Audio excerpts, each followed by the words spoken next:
And we are live. My name is Dr. Sharnael Wolverton-Sehon with Swiftfire True TV. And I have been extremely excited awaiting this interview with the legendary Sacha Stone. Thank you so much for being with us here this morning. It's morning for you. What time is it where you are? It's don't ask me to look at a clock, because I've never looked at a clock since 1997. I'm not starting today, but it's morning, which is not my time.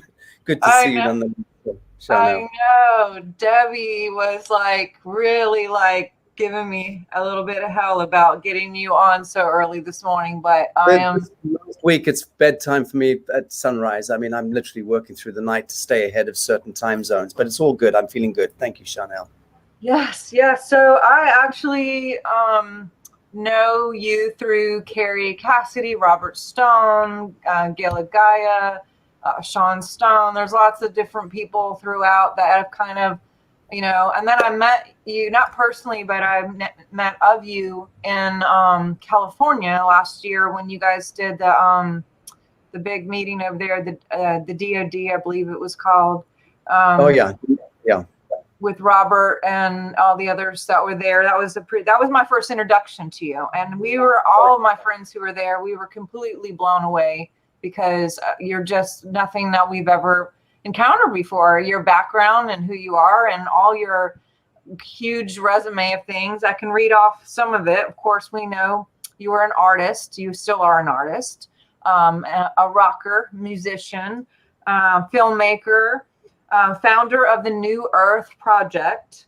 You are part of the International Tribunal for National Justice. No, let me correct you there. It's I'm the founder, but it's International Tribunal for Natural Justice. Oh, for natural justice. Thank you. And also launched the Judicial Commission Inquiry for Human Trafficking. And I've seen some of your work with Robert and just that whole commission group. I would love for you to fill me in, but I know that you worked with Robert Kennedy, Del Bigtree, Dr. Martin, who's amazing, Dr. Northrup, Marla Maples. I mean, you have an extensive, huge network of people that are doing amazing things for humanity. And I cannot thank you enough. We all thank you so much. And for all of you guys who are here, I would love for you guys to make sure you're sharing this, getting it out. I've had problems getting this on Facebook because half the world is banned until the 23rd for some reason. Wasn't able to get it up on YouTube, but it looks like we did get on YouTube. So there's just been a little bit of a thing here just to get the word out. This is very, very important information, what we're going to talk about here tonight and what he's bringing to the table, what everyone really wants to know. First, I want you to fill in anything with your bio that you would like to add, but really people just want to know, where the hell are we? Like, what are we doing? Like, what's going on? Tell us a little bit more. Anything else you want to add about yourself first, so we can get to know you a little bit? No, I'm good on that. Just draw attention to the Focus on Fauci event, which I did with Dr. Martin and Bobby Kennedy and Rocco Galati and Judy Mikovits a couple of weeks ago. That's been seriously banned for obvious reasons, because we tore the mask off 50 years of eugenics and systemic evil in the public health administration sector worldwide. We also tore an arsehole into that fetid little rat of a human being, Anthony Fauci, who's been in position as a good little Jesuit for that time, conducting and orchestrating this pandemonium, obviously with the likes of Bill Gates and the World Health Organization and so on. But it's important that people look to that Focus on Fauci event. It's out there, it's viral, millions and millions of people are seeing it either which way. We're not finished, we're just begun. The next investigation should happen in a couple of weeks' time. I won't name the individual here, but we're not stopping this, and that's because pure truth prevails. The Reclaim Your Lives website is worth looking at as well, because that's been carrying much of the work we've been doing over the last year. So reclaimyourlives.com, I think it is, and Line in the Sand. These are various platforms that myself and my team have created in order to keep the conversation going because of this relentless censorship and banning by the Google Gestapo and the Silicon Valley Luciferians. Of course, I'm just referring to the handful of individuals that the whole world is castigating now. Apple and Google and Twitter, YouTube, Wikipedia, and Facebook. But these criminals will metaphorically swing by the neck soon enough, you know. Well, and you wrote the most beautiful letter to these guys this morning. You care to speak into that? Well, it was a little private note that I wrote to Mark Zuckerberg and Jack Off Dorsey, as I call them, because it's clear that anything we write nowadays is their domain anyway. They own all the content. Through the back door, they've surreptitiously taken ownership of the murmurings of our soul and our dirty little secrets, as I put it, and all of our dietary, parameters and where we travel, who we talk to, what we think, how we feel, what's in our fridge, what's in our underpants drawer. I mean, it's just disgusting. It's about as satanic as you could imagine a future world. And that future, alas, has already arrived through cryptographic ledgers and metadata surveillance and backdoors on every single platform and app that's put out there now. And the regulatory authorities that are supposed to ensure privacy and private personal security are implicit. They're part of it. They're written into the source code of this witchery. That's just the time that we live in. But it's all good as far as I'm concerned. No one should be using passwords, in my view. I don't. Wherever I can avoid using passwords and crypto this and crypto that, I avoid it. I've got no issue with the CIA and the NSA being inside my underwear drawer, and that's because I know they're in there anyway. And that the more secure we like to pretend we are, the more we're actually being baited into surveillance. So I think we should just be as explicit, as outrageous, as irreverent as we humanly can be. That's my personal way of conducting pure truth. Well, I've been as a naturopathic doctor in the beginning when this whole fake shit show started, and I tried to explain anything common sense wise about how to even take care of health, they would just remove everything, strike, I apparently got Robert Steele knocked off of his YouTube, and I was his third strike, and Carrie Cassidy, I was her second strike, and Gail Gay, I don't even know what I'm saying. I'm just talking, and I do my best to go around and speak in code and all the things, and it seems like it doesn't, whatever. And so of course this would happen like right before I knew I was finally going to get to talk to you, when we really want to get as many people out with the word. But I know that you were censored. Were you kicked off of which platform? Weren't you well, I'm off. I mean, I'm not that concerned about it, to be honest with you, because I'm very bohemian in my approach. I just see everything as being perfect geometry, and as long as one is in a state of grace and bearing witness to the living geometry of one's life, one adapts and moves around it. As long as the journey is peaceful and easeful, you're on the right journey. Path of least resistance to the highest outcome, is pure truth and right action in the living moment, and that's it. It's no more complicated than that. So the way I see it is being stripped off YouTube, Facebook, and Parler, of course, went down. I'd only just got to grips with that platform, for God's sakes. I'm so untech savvy. But it's of no consequence. Right now, I'm posting up on Instagram, and I'm consolidating. I'm doing media constantly throughout the day anyway, so I know that whatever wheezing I'm doing is getting syndicated elsewhere through other people's platforms. I haven't been looking to consolidate focus onto myself or my own personal blah blah, so it doesn't bother me. But I do have a website that we're trying to be a bit more responsible about, sachastone.com, and if people go there and subscribe, it's SACHA stone.com. If people go there and subscribe, then at least a weekly report comes out to your email with all of my media links from there. Not all the media links, but some selected media links get sent to you on once a week report. I don't like bombarding people, but once a week I'll update people and stay in touch that way. Very simple. Yeah, well, I know obviously you're a Trump person, and we're in a crazy time for sure. I actually just talked to someone who really looks at like natal charts and the stars and what have you. And she was shocked to even look and see that the last time the planets were literally in the way they are right now was literally 1776. Yes, that's correct. Yeah. Yeah. And not only that, what's that? This is Babylonian forecasting, predictive programming, and controlled narrative and geometry. I mean, archaeo-cosmological geometry. It's all written and codified in the way that the reality hologram unfolds within the aegis of that geometry. So it's perfect. The timing is perfect.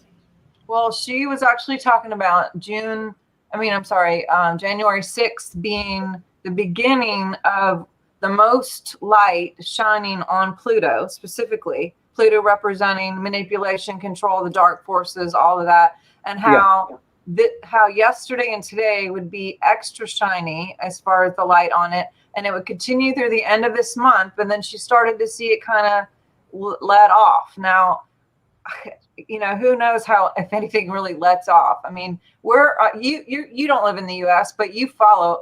Obviously, you're way in, and you're a Trumper, and it's not even about Trump. It's about evil. It's about life and death at this point. It's not about Republican or whatever. But what are you foreseeing? What do you see where we're at? What do you think is going to go down?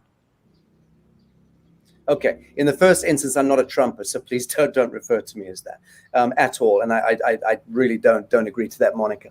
I'm into anyone who is standing in some state of grace in who they be, who they are. I understand what you mean by it, but I'm absolutely categorically not a Trumper. I happen to love Donald J. Trump, the man, the hour, the geometry of the individual. Right now, as I said, that it's all too perfect.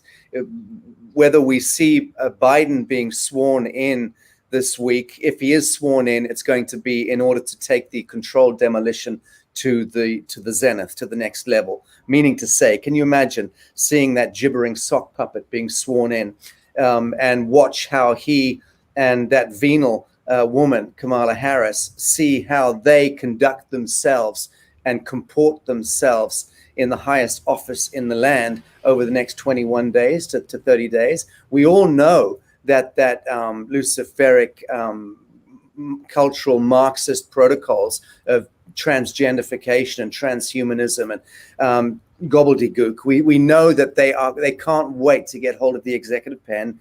We know they can't wait to start to overturn and overthrow and reverse engineer much of what Trump's administration has done in the last 4 years. They're looking to desecrate this as quickly as possible. They don't care about a scorched earth policy because that's actually in their game plan. Scorched earth, catastrophic failure, bringing about pandemonium, helter-skelter, ordo ab chaos. That is the premise of the satanic echelon that is driving the Biden and Harris camp. And that camp is the same camp that sits squarely in the Vatican complex, the Crown of Europe, and the global transnational banking cartel, which is to say the parent corporation. And the parent corporation owns and controls all of the organs of multilateral dominion, which is to say the United Nations, the IMF, the World Bank, the International Court of Justice, Interpol. The whole goddamn medley is contained, owned, patented, copyrighted by the parent corporation. So this is pure endemic, systemic, generational, civilizational, luciferic Satanism. That is what it is. All of its construct is predicated on blood sports, blood cult, and cult programming. And when you get that piece and you really understand that, and you can extrapolate off what I've just said and see how the global academic playing field is articulated, or the global or the planetary high street is articulated, or the messaging coming through on billboards and magazine advertising, and all of the images and icons, the pedophilic over-sexualization of youngsters and the constant drumming of scarcity economics, telling us that we're naughty, dirty little humans, and that we need to pay up and we need to shuffle along and do our bit as good little citizens, good plantation slaves. This constant degrading and demeaning and deriding of the living men and women of the living soil. The sons and daughters of God are consistently stripped and reduced. Excuse those motorcycles. We've got the local mafia going down to the beach, I think. Just wait for them to pass. Is this very, very Bali experience at this time of day. But the point I'm making is that the entire playing field and the entire field of expression is permeated with the mutant geometry of blood sport, blood ritualism, and cult programming. This is now down to you and I, Sharnael, knowing that we are required to step out of that false covenant individually. Because you see, even now, we're being all cult programmed into looking at Trump and looking at Biden and looking at this and looking at that. No, that's all idolatry. That's why I say I'm far from being a Trumper. I despise any ism. Is idolatry. It's false light adherence and worship. And that's the one thing that each one of us in the sanctity of our own home or cave or quarantine must now disidentify with all of those mutant images and icons and idols and themes and narratives, because they are where we are being harvested. Our life force, our chi, our prana, all that we are at the soul level, that hyperdimensional energetic flux that is our life force, is literally being sucked out of a straw into the lower astral realms through these ideas if we consistently place our attention on them. Therefore, what are we to do? We are to stop playing into it. We are to absolutely cauterize this and bring our life force back into the now, into the perfect geometry of now, into self, actualizing self, Atman. What is that? That means bearing witness, perennial witness in the living now. That is how you see the world through the eyes of a child. That is how you engage right action. That is how you stand in the flame of pure truth. And that is how your will is done. That is how you begin to ideate and manifest change, enact and embody change in this world.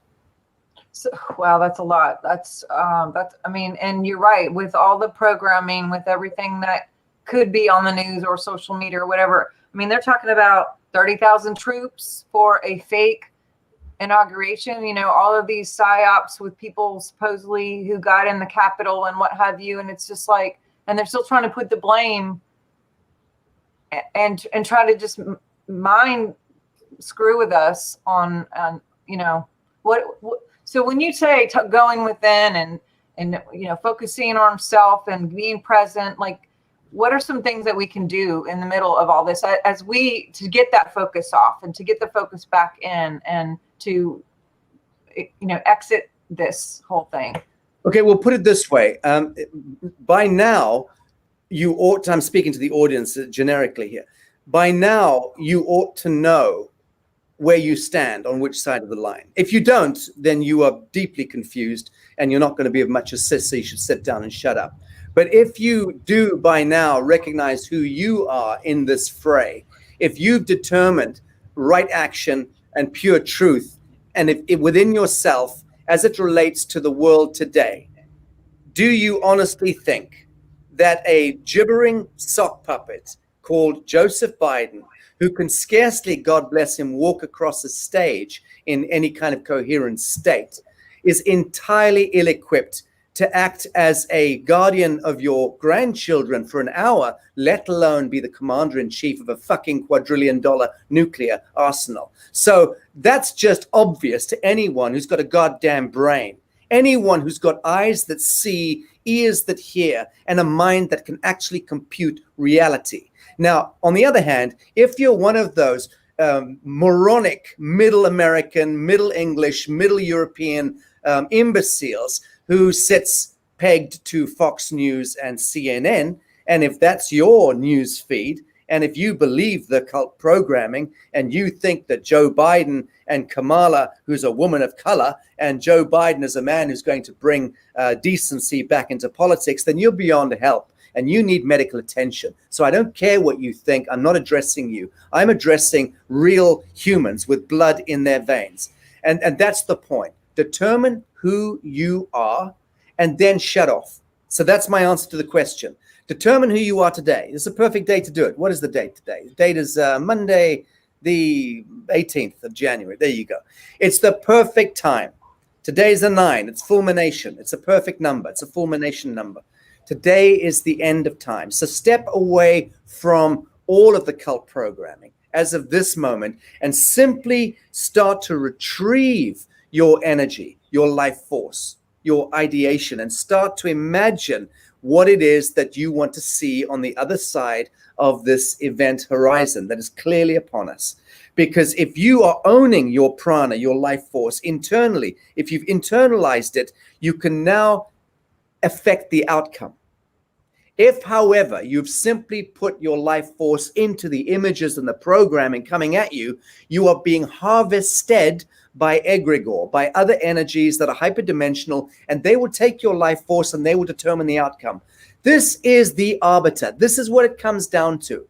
This is the I am. I'm trying to describe in a 1 hour interview with you, Sharnael, what the Bhagavad Gita has tried to teach us, the Upanishads, for thousands of years. It's complex, but it does come down to me here now. Disidentifying from all of the false images and ideas, bringing it into myself, going, I am that I am. I am the witness. I have steered my soul through dimensions and millennia to eventuate here and now in this 3D temporal world as this world transitions into its evolutionary spiral of ascension. I am here as a cosmonaut, as a chrononaut, as a son of God, a daughter of God. I am here as an emissary of the Most High. And when we own that and then imagine the outcome, dear God, we manifest the outcome. So I'm suggesting that everyone starts to regard themselves as being the opposite of what they've been cult programmed to believe. You are limitlessly majestic and powerful.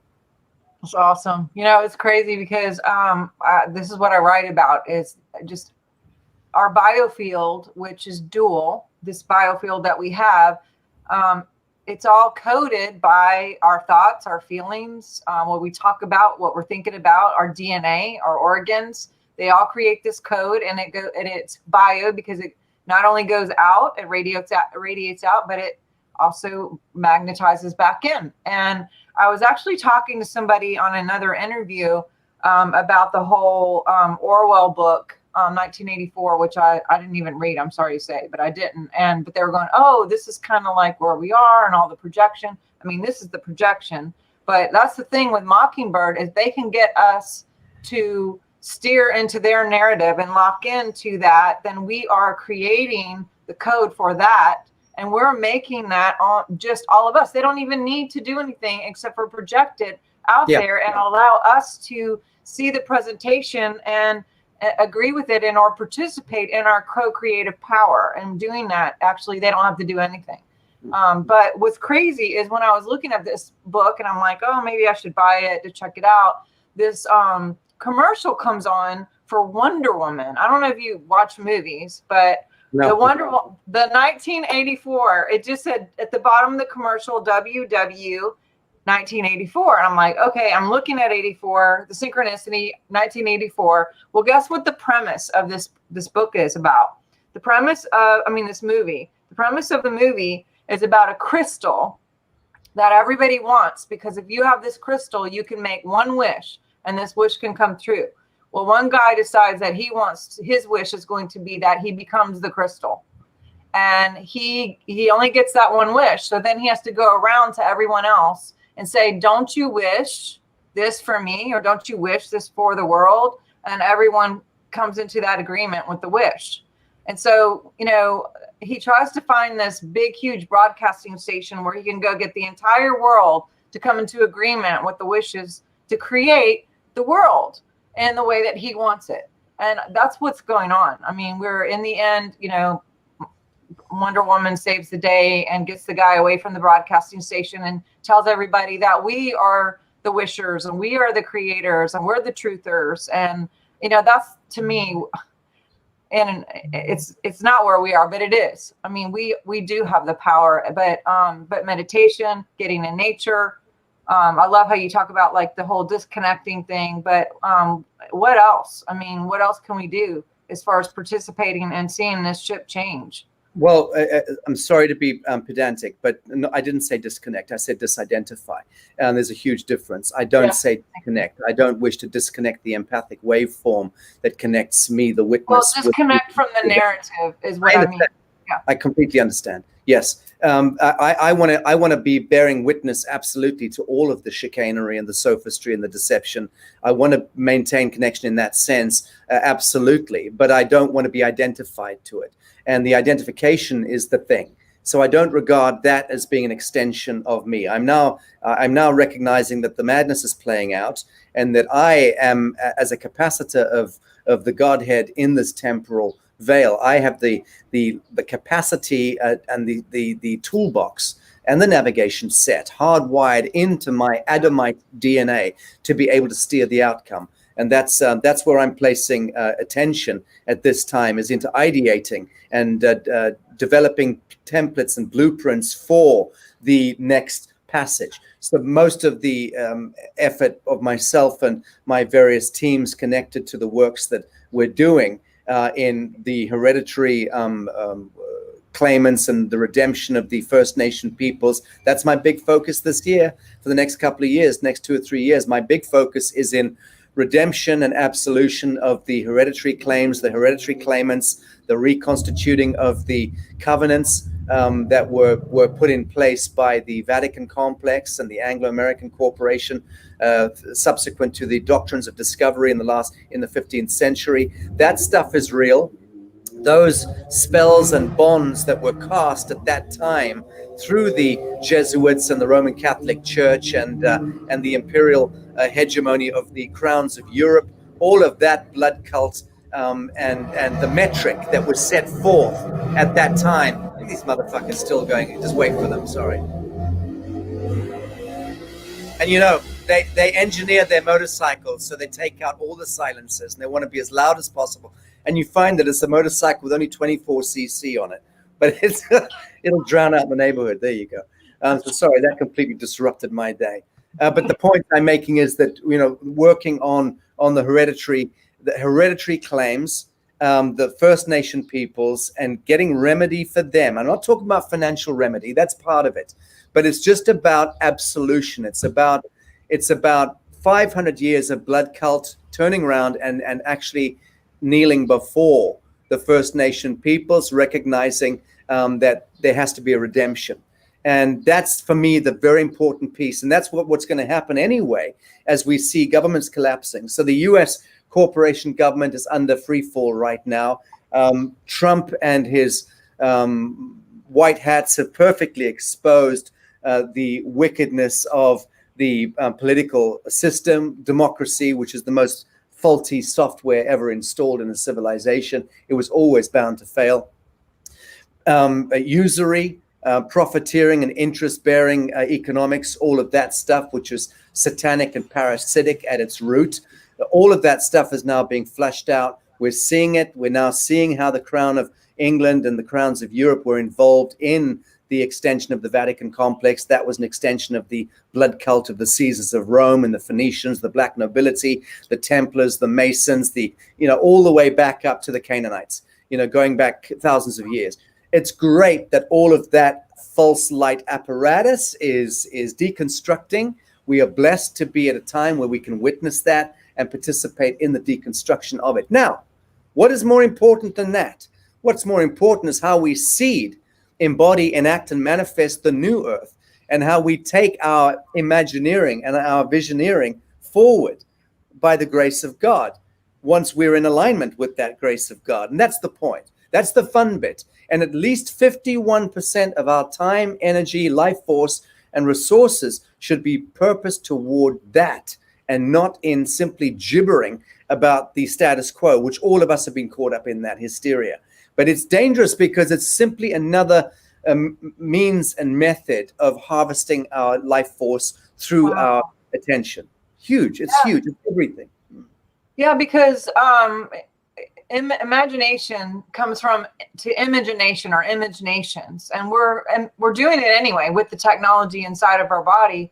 But it's like, are we conscious of it? Are we aware? And we're just recklessly by default giving into whatever's projected to us, and we're just projecting it back out, or Right. are we being with purpose, actually creating something beautiful and loving and kind and wonderful and harmonious? And anyway, I know that you work with some people that I work with Alana and Alejandro, with these amazing episodes I've watched with you doing their beautiful work on different people and planets. And of course, we've seen that these guys, a lot of them don't have hardly any numbers. So, they're terrible. Let's talk about that. I mean, Yes. yeah, I mean, they're awful serial killer numbers. And some people like laugh and they make fun of me and they're upset with me that I'm a scientist, I'm a geek. So this is, to me, it's actually helped me with my own confidence and my intuition. Because some people who they said, they're terrible. And I'm like, I really think they're great. And they came back really great. And, so it's really helped me. How about you? Well, I wouldn't have been so passionately involved with Elena and Alejandro had I not been absolutely convinced in my own mind of where we're at with this remarkable scalar technology and what it represents to humanity. I mean, how we can begin the process of moving forward in life with a toolkit that's a scalar toolkit. I mean, look, millions of people around the world live their lives more or less in accordance with muscle memory and kinesiology. So, but the waters in the cell do not lie. That's the premise of it. So the waters in the cells of our bodies are essentially the arbiters of truth, which is why muscle testing works every single time. But you could take that even further and talk about the psionic intelligence, which is connected to the radiance, the geometry of the fractal radiance that issues from our core. And mine interacts with every human being on the planet. That's a fact. I mean, I could explain that scientifically, but to take about 3 or 4 hours. But the point is that I am connected right now to every single human being on the face of the earth and every bunny rabbit as well. That's a fact. When we understand the extrapolations of the eternity in now, and we understand M-set mathematics, Mandelbrottian mathematics, we understand all of this is connected to the greater consciousness of Gaia, which is a field of expression in which we are blessed to have been born and projected and migrate our souls. It's all perfect geometry. It's all perfect stuff. Are you okay there? Okay, just thank you. I'm live. Thanks. Forgive me, Sharnael. I was thrown there. Carry on. No, but we just know there were some people who they've tested that I've only kind of played a game with it myself, where it's like when I know they're going to do so many people, then I'll like try to do it on my own. And it's been a practicing tool for me. But I love that you've done like even the different off-planet species and what have you too. Well, let me tell you the good news here. The good news is that the what we've been doing is looking at the so-called white hats. And I'm not going to give the numbers out here, but I can tell you that it's good news. The real military intelligence brass that are around Donald Trump today are really good news. I mean, you look at someone like Gina Haspel to the CIA, phenomenal. This woman is legend. You would normally think that somebody coming in to head up the CIA, you would naturally think that they're a dark heart. How else do you get into position? And by the grace of the living God, all of the key figures in the Joint Chiefs of Staff and connected to the military intelligence are people of remarkable standing. There are a couple who are kind of fairly low grade in their frequencies, but the ones that really matter are remarkable. When we saw that in the last week, we've been pretty euphoric. Certainly, I've been euphoric. Well, do you know if they've done like Flynn or Sidney Powell or any of those? Yeah, I mean that lot are not great. I mean, don't kid yourself that Powell and Flynn and Bannon and Giuliani, all of whom I'm fond of, all of whom I have a tremendous respect for, in a sense, for the role that they're playing in this disclosure. But they are not the white hats. Those are categorically not the white hats. So don't make that mistake of thinking that they are. And no, none of those people have got high frequency values particularly. They're not diabolical, but they're not of consequence. The ones we're looking at, the ones I've been looking at and commissioning the numbers on, are really more embedded in the basement. And what's behind that? I mean, to identify the real string pullers, it's very hard to get through those firewalls, as you can well imagine. And you also know, and I'm sure our audience knows here, that it's also connected to the lower astral, to the angelic and the demonic realms. And we're also, through the linguistic wave genetics of what's happening at the genetic level, we are connected to the ETs, absolutely. So from the Andromedans, the Arcturians, all the way to the Alpha Centaurians, and to other creatures that are not great fun and not, malevolent intelligences. We are genetically connected to them. So we're an extension of them. And some of them, if you talk about the mantis, you talk about the zeta reticulans, you talk about the alien grays, they are connected to us through pure manipulation and through intervention and intercession. So they've come variously and foisted themselves into our genetic expression. They have abducted us illicitly, breaching the universal law of one. They have stolen bodies, and they've implanted human beings, millions, tens of millions, possibly hundreds of millions of humans all around the world today are suffering as a direct result of having been interceded with by these extraterrestrials. They are hyperdimensional. They know how to move you through bricks and mortar and concrete and steel. They've got the technologies that can abduct you. They can even do astral transplanting. I'm not an expert on the subject, but I know enough about it. And I've certainly, for 15 years now, at least, I've been involved in, through Humanitad Foundation. I've had very weird engagements with, I guess you would say that they're hybrids. These are non-human particularly. It's not stuff I would ever have spoken about before this year. The only reason I'm happy to speak about this stuff now, and I may even release some of our files from 15 years ago in the near term. And that's because, as I'd predicted on Robert David Steele's show in, I think it was March last year, at the very beginning of the corona thing, and he asked me for long-term prognosis, and I said categorically, ET disclosure comes with this. So does NESARA and GESARA, National Economic, Social and Reform Act, Global Economic Redemption, Reset. Watch that, because the quantum reset is not necessarily a good thing. And the reset itself, if you're talking about the Davos reset, it's satanic and Luciferian. If you're talking about the hereditary claimants and the regenesis of the First Nation peoples and the global collaterals being tallied, then you're talking about a very healthy reset. So that's the work that I'm mostly involved with right now, up to and including speaking very frequently now with the U.S. Postmaster General and the role that he is playing in that redemption. But so again, I'm not trying to confuse people with sophisticated ideas here. What I'm trying to say is we are at an epochal axiomatic shift point in every single arena of focus as it relates to our lives and the fate of this planet.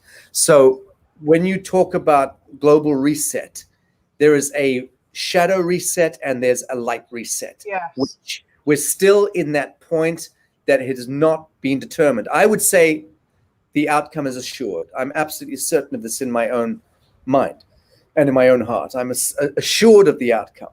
The degree to which we collectively choose to continue to draw out the pain, that's another matter. It could be 3 days now, it could be 3 weeks, it could be 3 months, or it could be at worst 3 years, but absolutely at worst, because there is no possibility that beyond 2023, 2024, that any negative traction can continue. It can't continue because of the buildup of ultraviolet light in our quadrant of the galaxy. It's already reached a point now, a shift point where it is so impacting us so profoundly, so deeply at the subatomic level. Every cell, molecule, and atom in this world and within this world is being affected even now, increasing incrementally, and to some extent exponentially, because it is moving into a vertical. The vertical plane hits us in probably midsummer 2046. So we've still got 25 years, 26 years to play 3D temporal reality to some extent.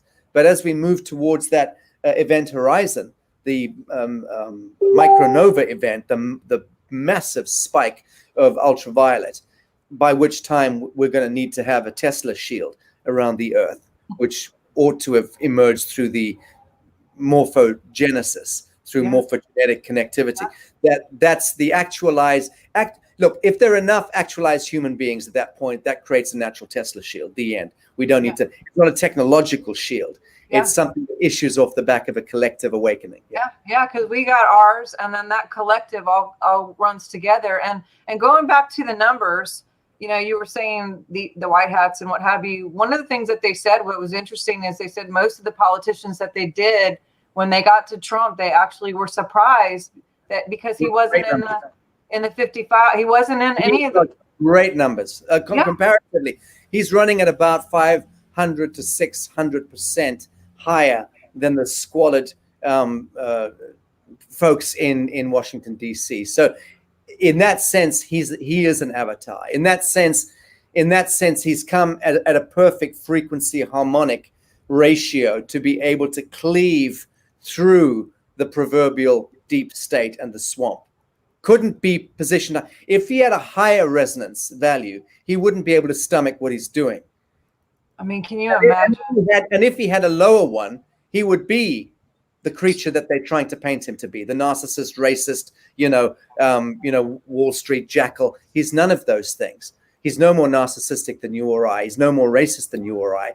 And he's certainly not a Wall Street jackal. I think he's an incredibly talented individual. If you consider his background, we would normally be giving awards on a daily basis or a weekly basis to an achiever like him. Somebody came from the wrong side of the tracks in America, in New York, and simply had a bigger.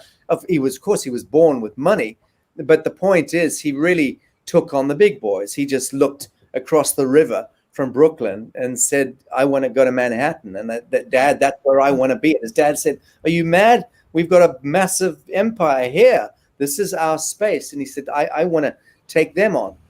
And his dad backed him, and he crossed the river, and he built an empire, and it was destroyed. He built another one. It was destroyed. He did it multiple times. He got up, he dusted himself down in true American dream fashion. He's authentic in that. He's a living representative, exemplar of the American dream. I personally despise the American dream, but I love the fact that it is something that's real and achievable. Let me qualify what I mean by that. The American dream, the kind of candy floss American dream, has become such a puerile concept. It represents all the worst in human aspiration, in a sense. But in the traditional sense, of course, it was a beautiful thing. The immigrants moving to America, and it being the cauldron of the whole of humanity, and any dream could be manifested and realized. That's what I'm talking about. And Trump is a living, outstanding exemplar of that. And the rest is just is down to the incapacity for the average Joe Schmo to understand anything about the laws of karma, the laws of cause and effect, of reincarnation, of how a Donald J. Trump is incarnated at a particular epochal time in order to be the king of the world, not in the sense of Jesus of Nazareth, and not in the sense of Solomon, but in the sense of what's relevant today.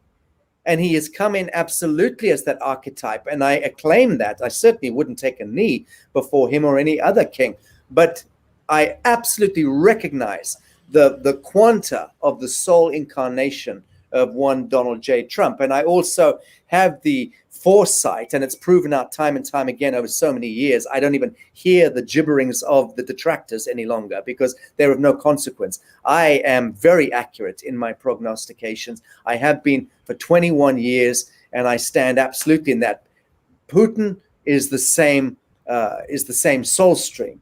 And there are others right now. And you might just find that some people who you thought were the great betrayers, the great Judases, were not. They were playing in to this game. They were also laying the dragnet and the bait for these satanic forces. But what we can be sure of, and again, one mustn't look at Fox or read the twitterings of Lynn Wood to get to grips with the now. What you need to do is really shut your eyes, disidentify from temporal politicking and intellectual masturbation. Shut your eyes and just feel the ethers. Preferably go outdoors, put your feet in the soil or on the grass and breathe away from too much noise and just touch the wind. Feel it. Feel the wind, move with it, and feel the radiance of the sun, even if it's midwinter. Connect to that, move into that still point, and know what you know. Feel what you feel and see what you see in that. Because if you're any kind of a human being that is met with yourself, you will be able to divine the tonal, vibral frequency value of the now. And that is what you should then go back and turn the TV on and then see all of those images and icons in the context of the frequency that you have just tapped into. So if you do that today, right now, today, and I could do it with you right now, we're not going to embarrass ourselves, but we could do it right now. We will feel the sweetness in the air, in the ethers. We will feel this velveteen, beautiful pastel shaded sweetness that is emerging. This is the return of innocence. Right in the middle of the thrall of evil and wickedness and all of the stuff that's surfacing from the basement. Nonetheless, the real quanta that is emerging is this beautiful softness. And that's the newer, that's the emergence that each of us who are holding true, like we are, to being real in the now. That's the thing that's actually giving us all the succor and all the inertia that we need to continue, get up, dust ourselves down, and move forward in grace. It's a beautiful thing. Well, I mean, and there's an authenticity, right? And there's a resonance to that. It's tangible. You can feel it. And with, that's why I love the scalar wave situation too, because it's been a good training ground to be able to go out, get in God, get in nature. There's code in nature. There's code in oxygen, with the sun, and getting into, the beach, or you getting your feet in the dirt and the grass and just really connecting, like you said. Yes. When you said something about people playing along with the game, and I know that the numbers for Pence didn't look so good at all. I mean, people were trying to say, oh, we just want this to be over, and we're so glad we got the Pence card and blah, blah, blah, blah. I kept trying to tell people, and this is before I knew about the numbers. I felt it. And I tried to tell people. I got in an argument with a representative for our state and government here. And I kept going, dude, I hope you're right, but I want to be wrong. But I Pence really... he's always been a shadow player, always. Okay, be clear about that. Now, the degree to which Pence, and I don't respect the creature. Why should I? The only thing I like about him is that he holds a poker face for 4 years. I love anyone who can do that. But Pence is a shadow actor, shadow player. I think he's played his role to absolute perfection.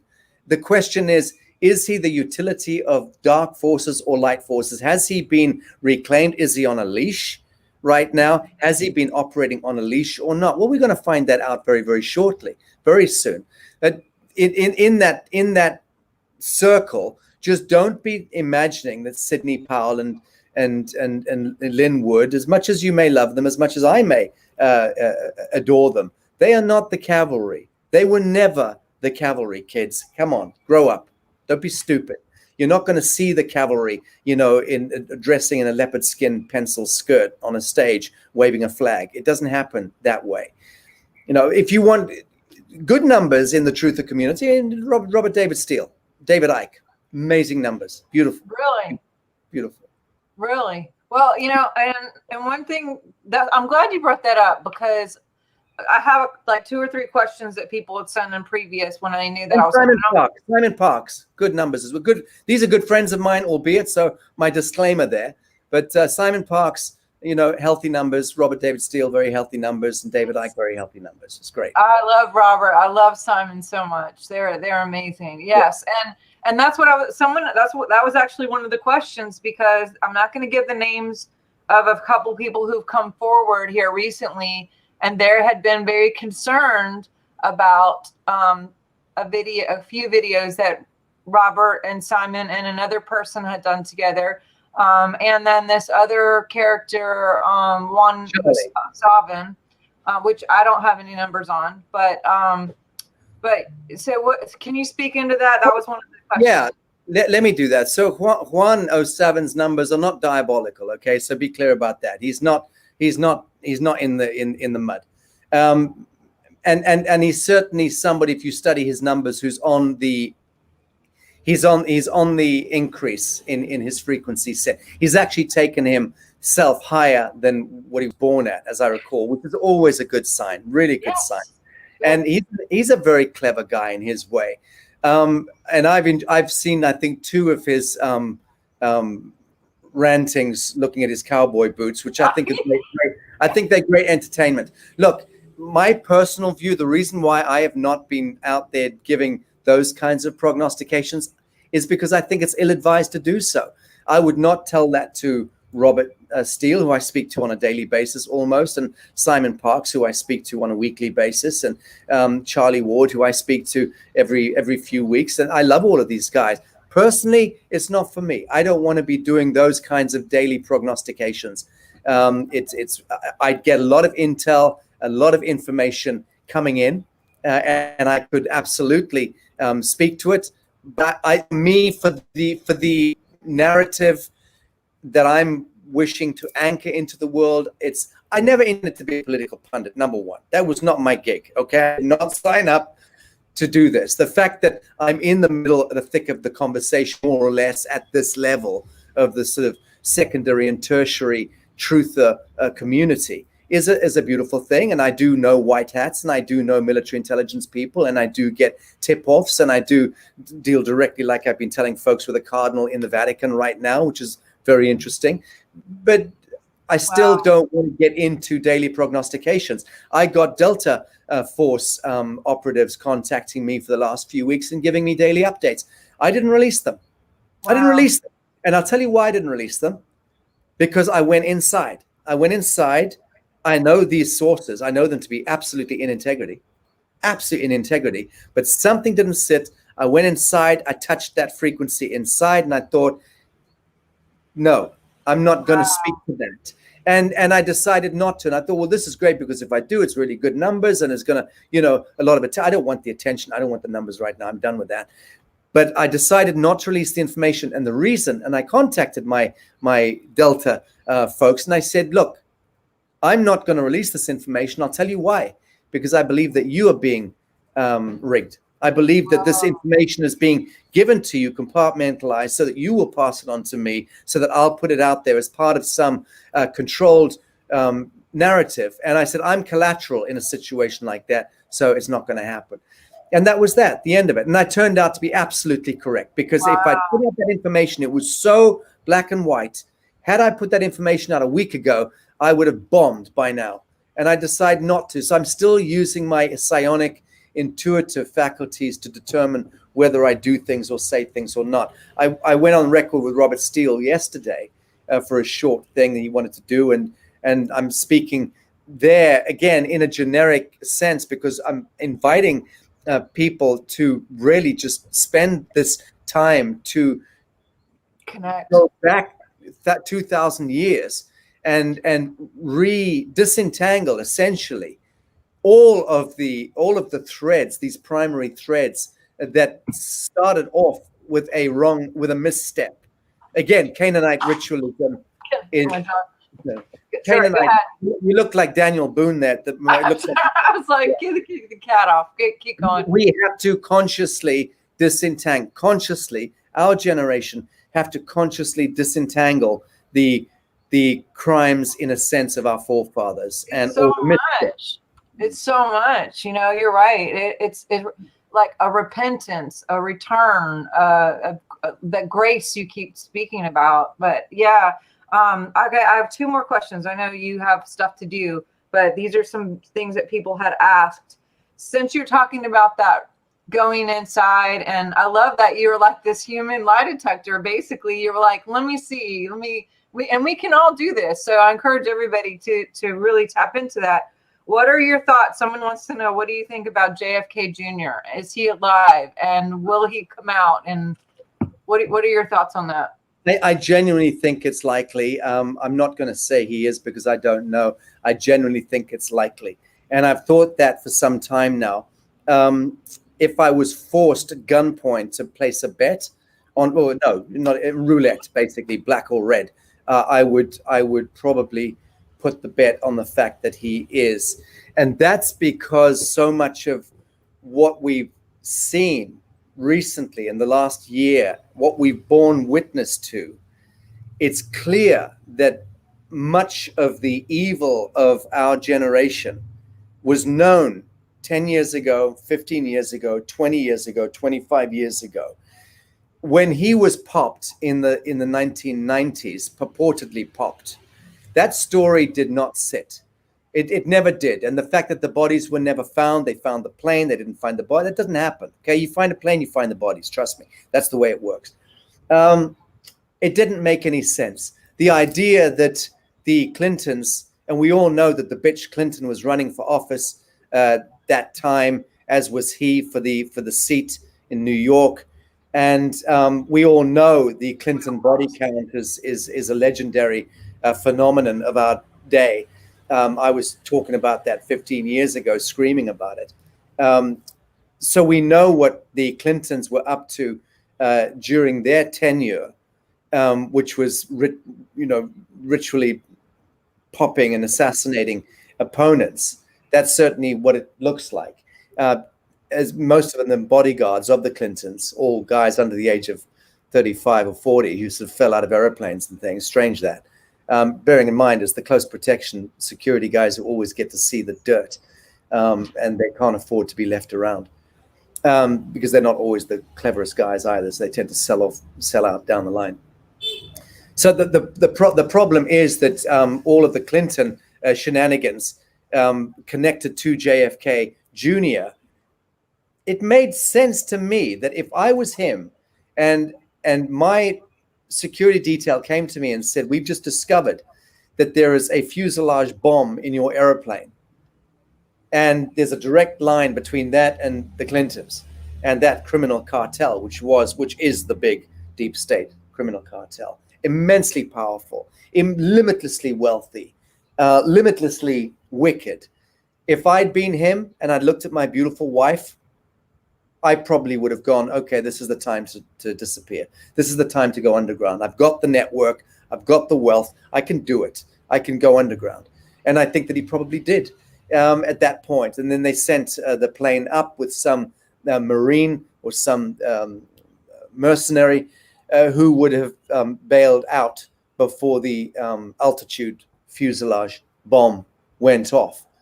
And that, to me, makes perfect sense. And then, of course, when you do look at the memorial, and you look at Diana's memorial, and you look at Michael Jackson's Neverland, the insignia there of the Q, all of that stuff starts to get very, very curious, very odd. And I'm not so on the Q thing. I've never been on the Q thing. I've not paid much attention to it. But JFK alive today, certainly it would be a very, very welcome eventuality, and I think that it might well be true. Okay, two more questions. What do you think your take is with this warp speed Trump vaccine thing? Although he was talking about therapeutics and all that too. Give us some insight, or do you have any insight on why he was pushing that so fast, or was that just a thing he had to say? Yes, I do. I've got a very keen idea about why. I think it was very, very clever chess, a very clever chess play. In the first instance, creating Operation Warp Speed, I think, was a stroke of genius. It allowed him to, in a sense, militarize the rollout of the vaccine, which is not a vaccine, as we've been explaining to people. It's a medical device, a nanobot medical device. But it was a means by which he could galvanize the National Guard and the military coast to coast in the United States without raising too many eyebrows. So I think that was incredibly clever. To change the vaccine or the contents of the vaccine wouldn't have been that difficult. That could have been a Pentagon protocol override, push Bill Gates and his imbecile wife up against a wall, bitch slap them, and tell them how the script is going to run heretofore. And the same thing with Anthony Fauci and all the other public health administrators at the barrel of a gun to explain to them how it's going to roll out, and put a vitamin shot into a vaccine or just the normal, influenza so-called vaccine. Who knows? Do I think that the millions and millions of vaccines that have been deployed in America today are carrying the Pfizer Moderna oxidative enzyme vaccine that I've been speaking about? No, I don't think it has been. But I don't know. I don't think any of us know. I just know that had he moved against it, had he tried to use executive power to prohibit the vaccine, that was, in a sense, possibly what they wanted him to do. And I think the entire system would have moved against him, because they could then have released bioweapon canisters around the world, especially in mainland America, and tens of thousands of people could have dropped dead within days and weeks of him outlawing the vaccinations. And he would have been personally culpable and liable for every single death. It would have created a shitstorm that would have eclipsed everything that's going on right now. So there's always a long-term view of things, how these things play out. And thus far, I'm satisfied that everything he's done, up to and including the masking. I mean, he doesn't wear a mask. He's only worn it once that I've seen, when he went into a hospital. And so he's made it quite clear who he is, that he's a living man. He's a son of God. He's made it crystal clear.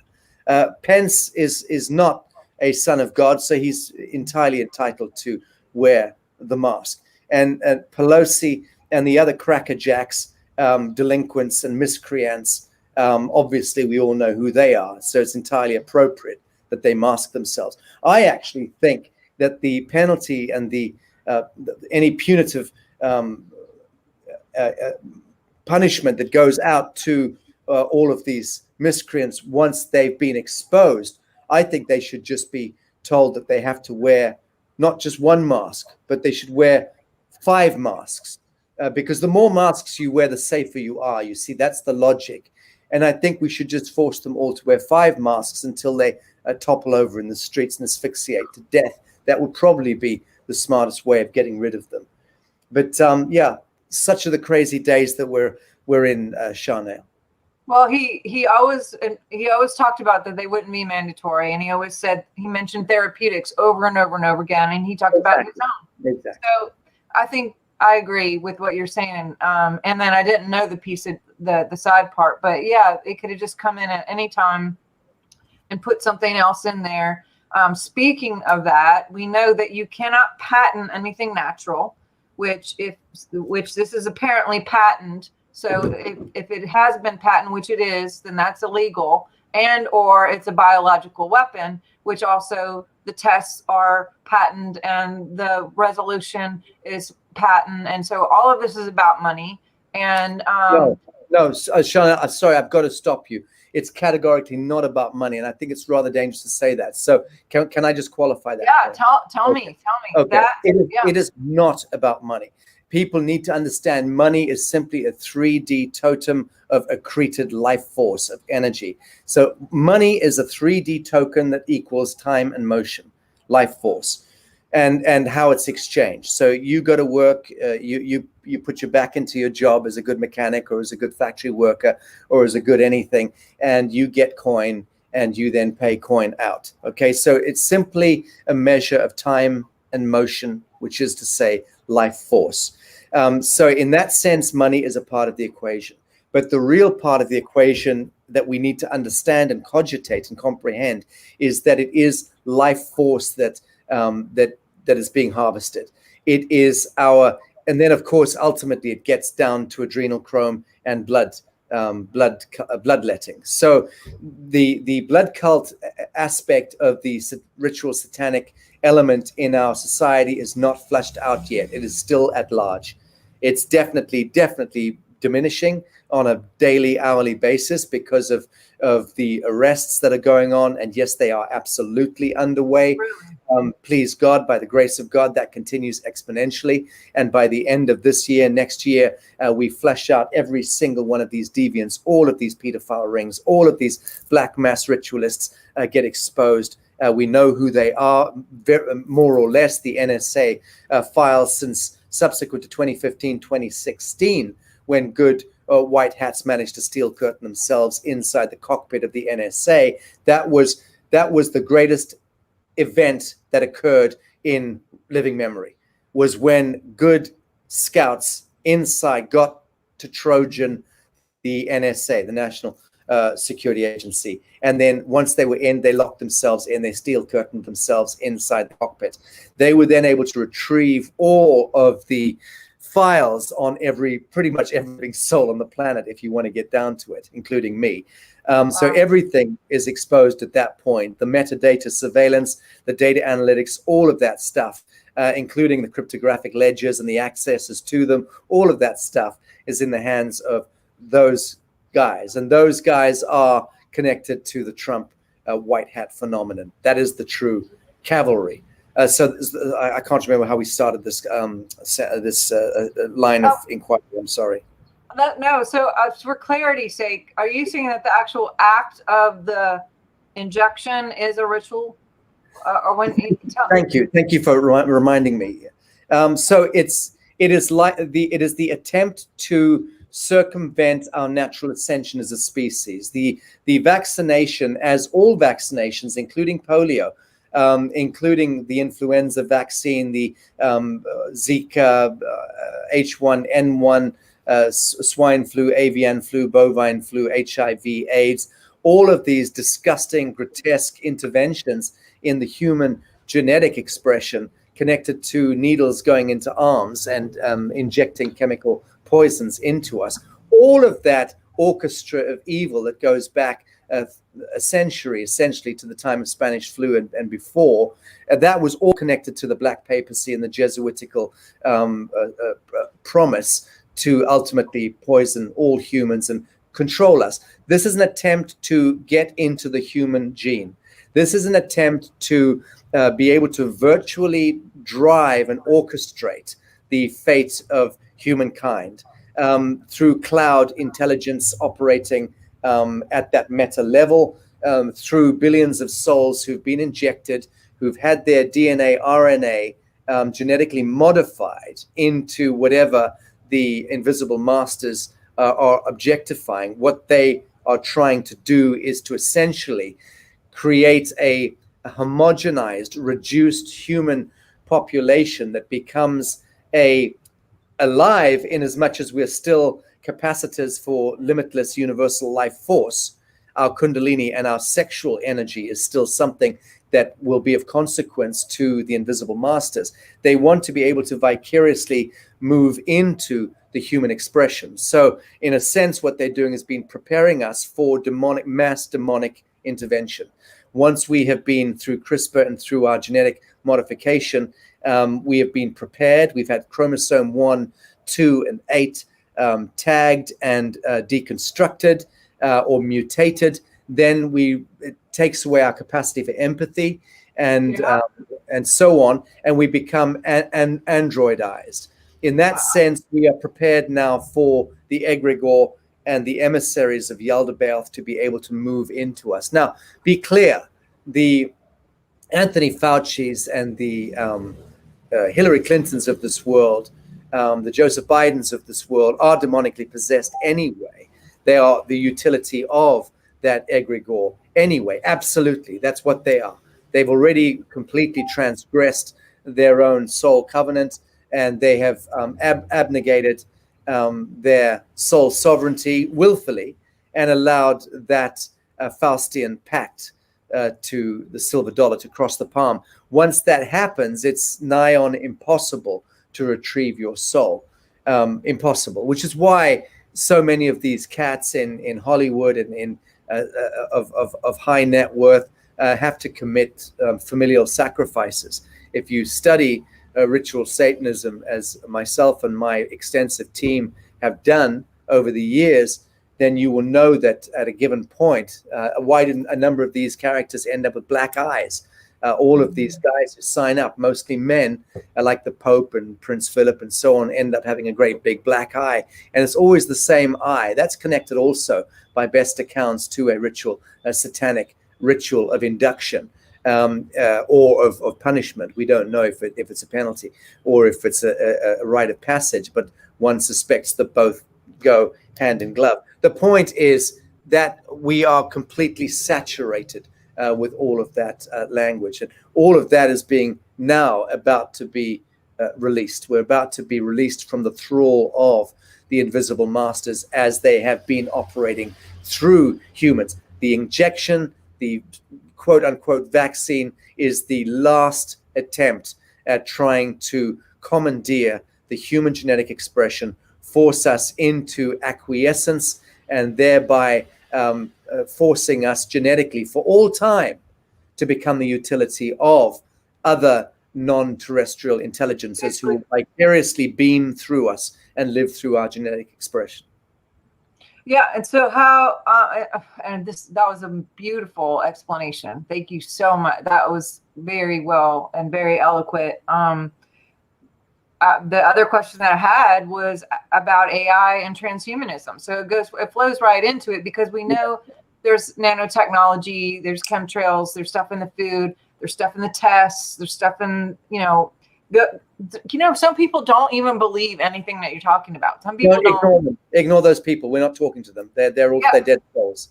Yeah, it's just so interesting that when I bring up AI or transhumanism or the way this is, some people do believe in it and they're excited about it. They're actually like, well, that would be great because we could live forever, and everyone would want to have a computer in their head. They won't forget anything. But, speak into why that's a bad thing. Can you please explain? Sure. Well, any moron who believes that it's a good thing to have nanotechnology wired into the biodynamic, organic, sentient human being is a sick and twisted individual. That's my reactive judgment of them, or not judgment. It's a categorical statement. They are idiots and lost to themselves, because any human being who's become remotely actualized knows full well that we have all of those technologies within us anyway. One is called psionic intelligence, intuitive gut intelligence. And secondly, telepathy, our capacity to communicate through subspace broadcasting and transmission and reception, is hardwired into the human being. We just don't exercise that. We don't exercise that muscle. Thirdly, our capacity to bend time. That's something which is innate and intrinsic within a human being. Anyone who understands lucid dreaming understands that we have the power to bend time. Anyone who wants to learn the art or the craft of time travel needs to learn how to activate Merkaba. We have these technologies hardwired into us once our codons have awoken and once we've actualized within self.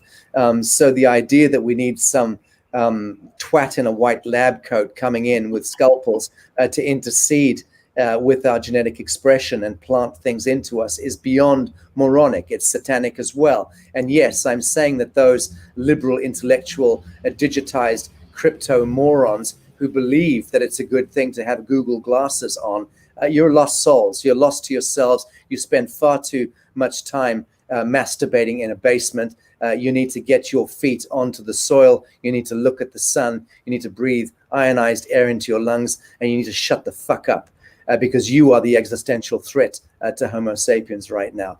But as to the people who I care about, which is the living men and women of the living soil, the sons and daughters of God and good humans, those who genuinely care enough to be having this conversation, listening to this conversation, and engaging right action and pure truth in this world, we know amongst ourselves that we're only just beginning the most exquisite journey imaginable, and that we're only just about to move into the hyperdimensional expression of our genetics. So let's just, take faith, breathe deep, square our shoulders, and know that we own the day. This is where the meek inherit the earth. Okay, do you have time for one more question? Sure. Okay, one more question. Someone's been asking, and I get this a lot, but why, you talked about the arrests. Why wasn't Hillary arrested right away? Why are all these other people just walking around? And some people say they're clones. Some people say they're in Gitmo already, all these different things. Okay. But help me.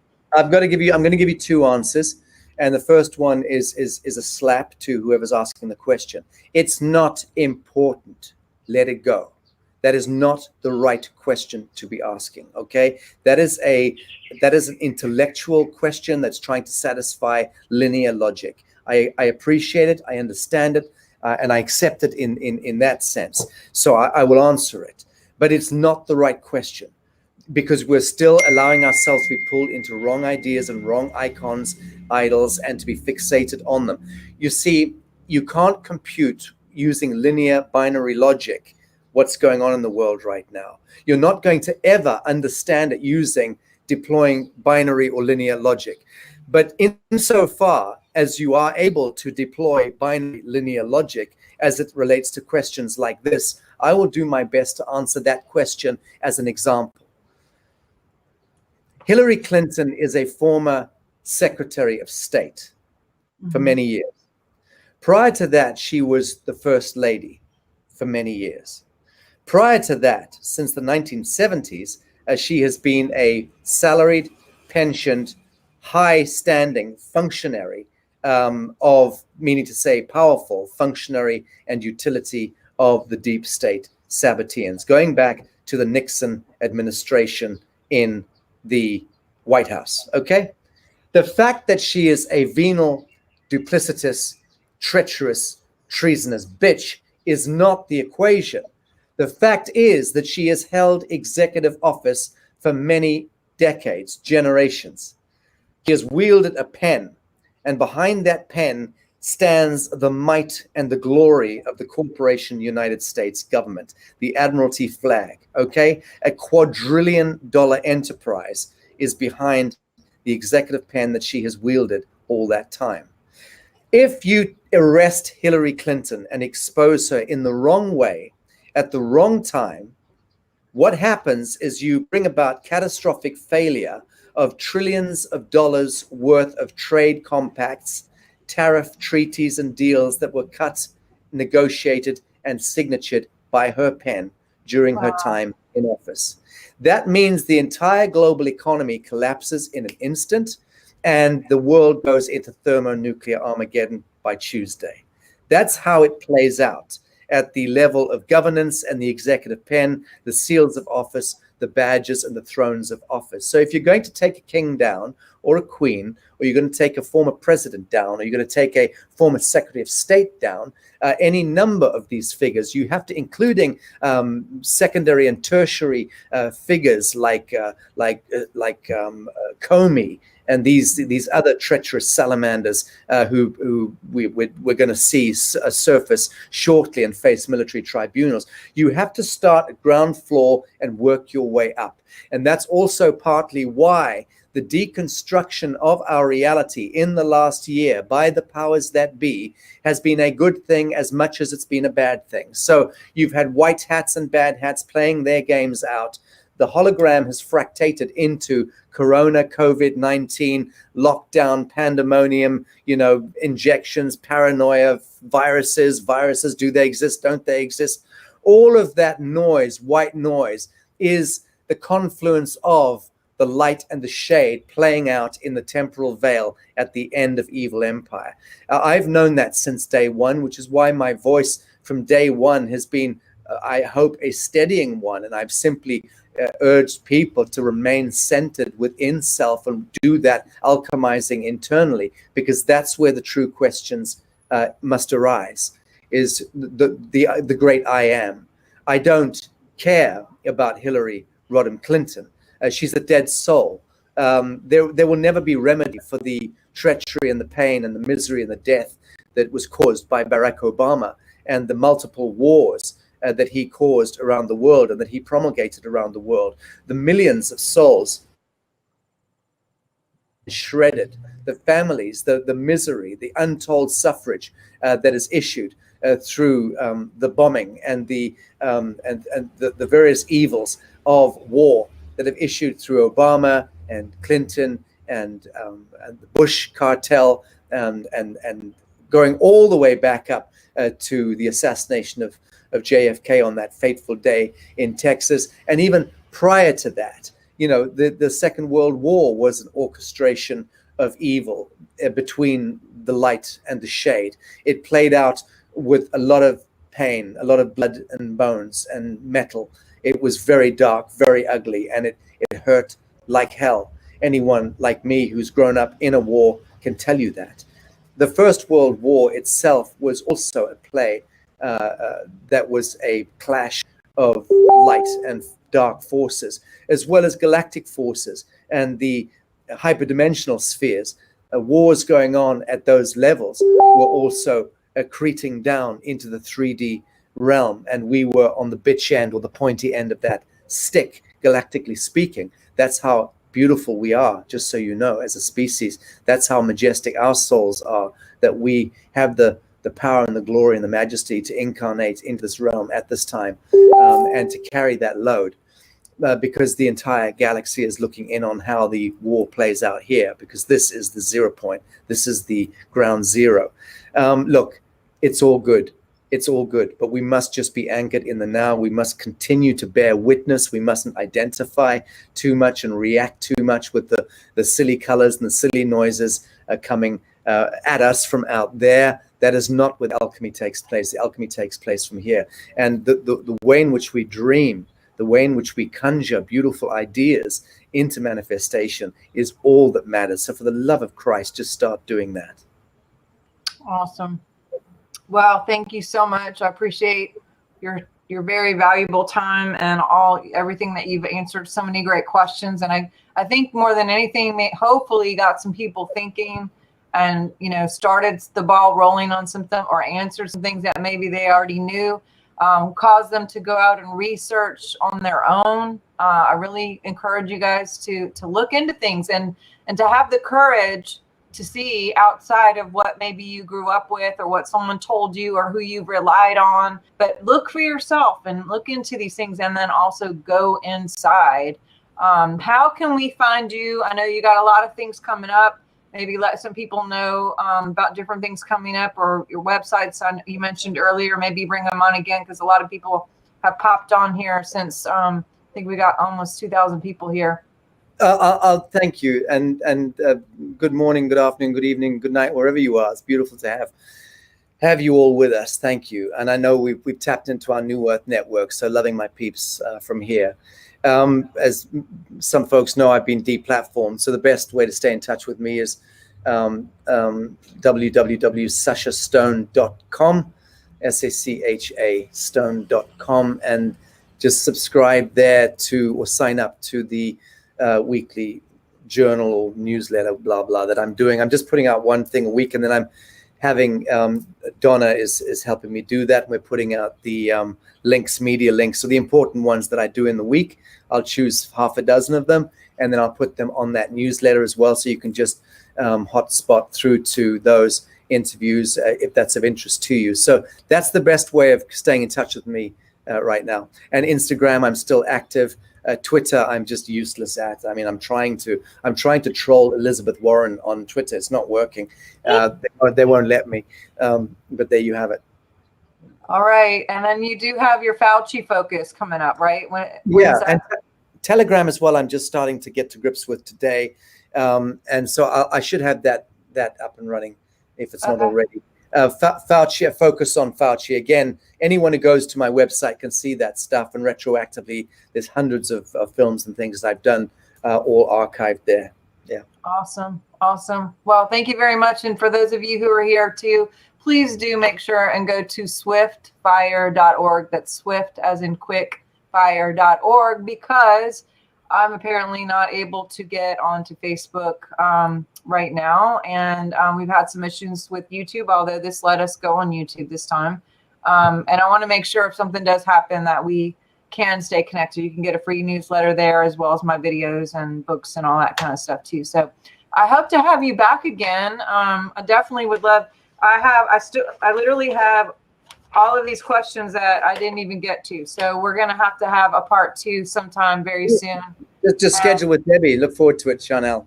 Yes, and we'll catch you too. When is your next episode with the numbers and the scalar waves? Oh, that's this week. Yeah, thank you for that. So this week, Friday, right? Elena and Alejandro and I will be doing gurus. Okay, so that's going to be great. We're doing a 2-part series on, I think the most famous gurus and spiritual leaders, like Osho, Rajneesh and Yogananda, those kinds of characters, some of whom are alive and some of whom are no longer with us, but still have huge movements. And that's going to be, I don't know the numbers yet. They'll get to me this week, but I look forward to that on Friday. I think that's, oh, Christ, I'm so sorry. I'm so terrible. I don't know what time it is. I think it's 9 o'clock. 9 a.m.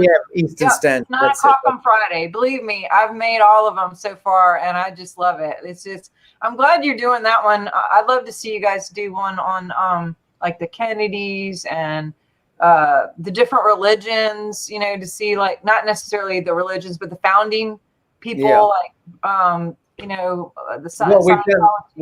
we've done Ignatius Loyola. And all you need to know is that's because that was the one number I wanted. That son of a bitch is the one behind the Jesuits, behind the weaponizing of Christianity in the Black Papacy and the Catholic Church, and he's got the lowest numbers imaginable. I mean, he makes Clinton look like a good guy. Really? Well, you guys did one on the witches. That's the first one I saw, is the witches and the warlocks. And Joan of Arc is like my person. She's just phenomenal. But the person that you did, Martha and her. So sad. So what I just got to tell you, because I was talking about that episode to a friend of mine, and we didn't give any names or anything, was just explaining that and gave the title.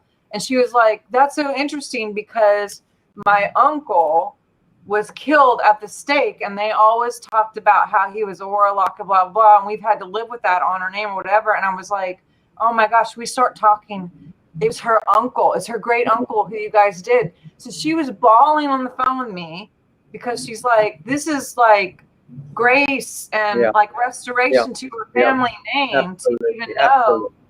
Absolutely. She sent me a screenshot of their tombstones, and it says on their tombstones that they were witches and warlocks. And she's had to live with it. Will you do me a favor, Sharnael? Ask her to reach out to me. I'd love her to just look in on the broadcast and tell that story for 5 minutes on Friday, if she's willing to do it. Okay. I think this technology is so important for the reasons you've just explained. It is so helpful for us to be able to navigate things and undo things in the past as well. Some of the travesties and abominations can be unlocked by us retroactively being able to go, hang about it, we got that piece wrong. It's beautiful. Yes, she was redeemed instantly, and she could tell her family. And I called Alina and them and let them know, and they were moved even doing the session with you. I mean, talking about it, she was really connected to the Corys, and so she went on and on about it. But I will contact her, and I will have her contact you, and we'll make that happen. But thank you again. I will be in touch with Debbie to have you back sometime soon. Everyone, prayers for the world right now. Go in and really send out love vibes and good good, kind things, do kind things on the planet and for each other. Hug your family and snuggle with your animals. And thank you again so much. Have a great night, you guys. All right. Shannon.